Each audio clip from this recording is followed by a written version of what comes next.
Oke, halo semuanya. Hari ini kita akan bahas soal yang ini. Pertama, di sini ada susunan rangkaian baterai ideal, hambatan, dan ammeter ideal di bawah.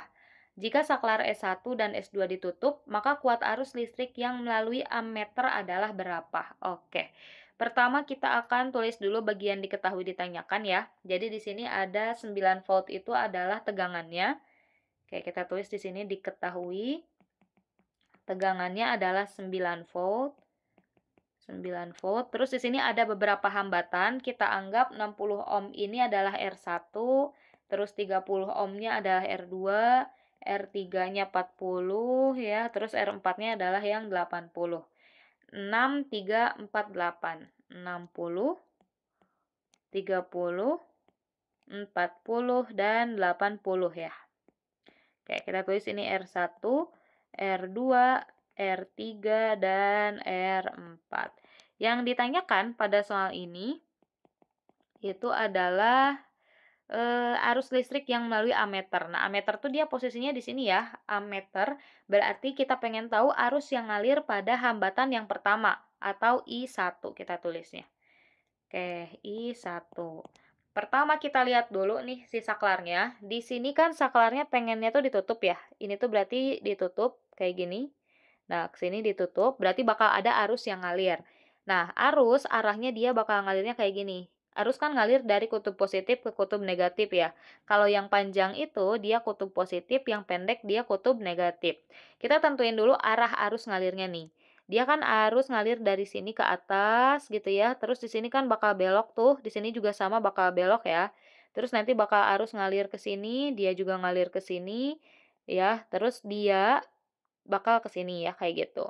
Nah, terus, pas dia ke sebelah sini, dia tuh gak akan milih jalan oke, dia tuh gak akan milih jalan ke sebelah sini nih, dia tuh gak akan ngalir ke sebelah sini.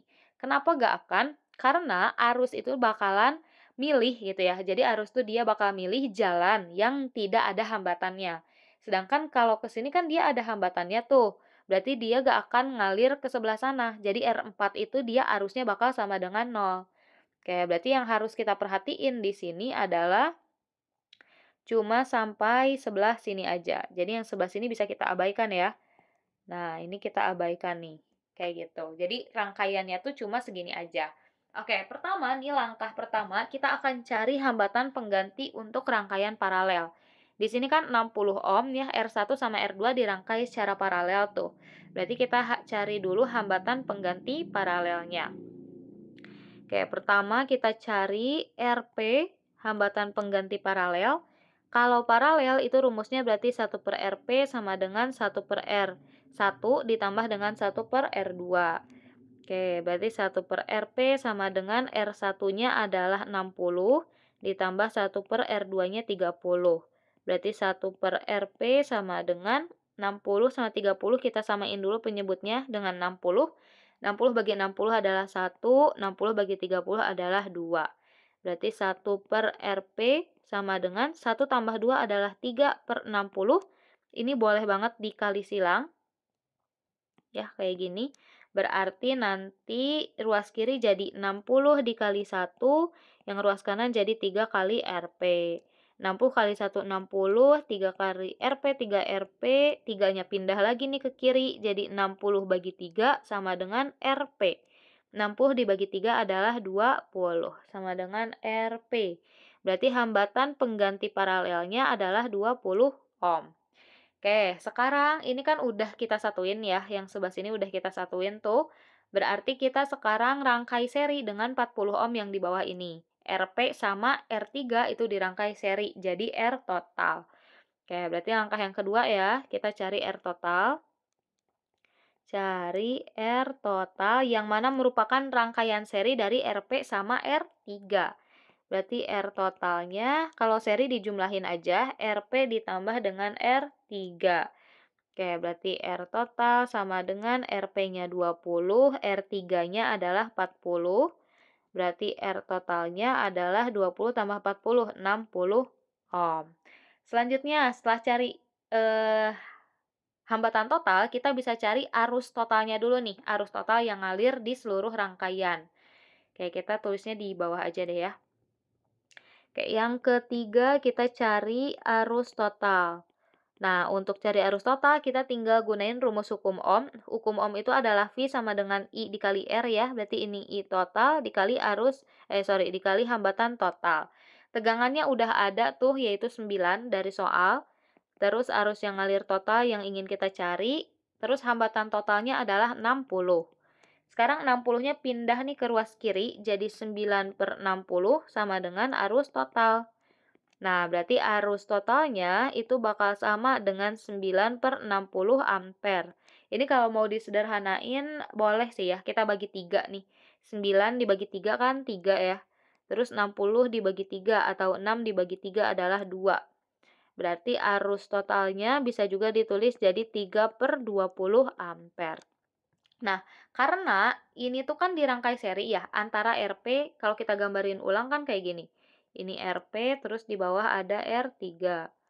Nah, ini adalah RP, ini adalah R3, terus di sini ada tegangannya. Kayak gitu kan, kalau kita gambarkan ulang. Nah, ini RP sama R3 kan dirangkai seri tuh. Kalau dirangkai seri berarti arusnya bakal sama, sama besar.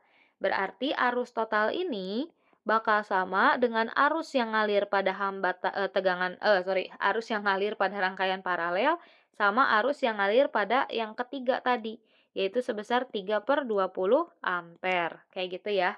Nah, terus selanjutnya setelah kita cari arus total, kita bisa cari tegangan dulu pada rangkaian paralel.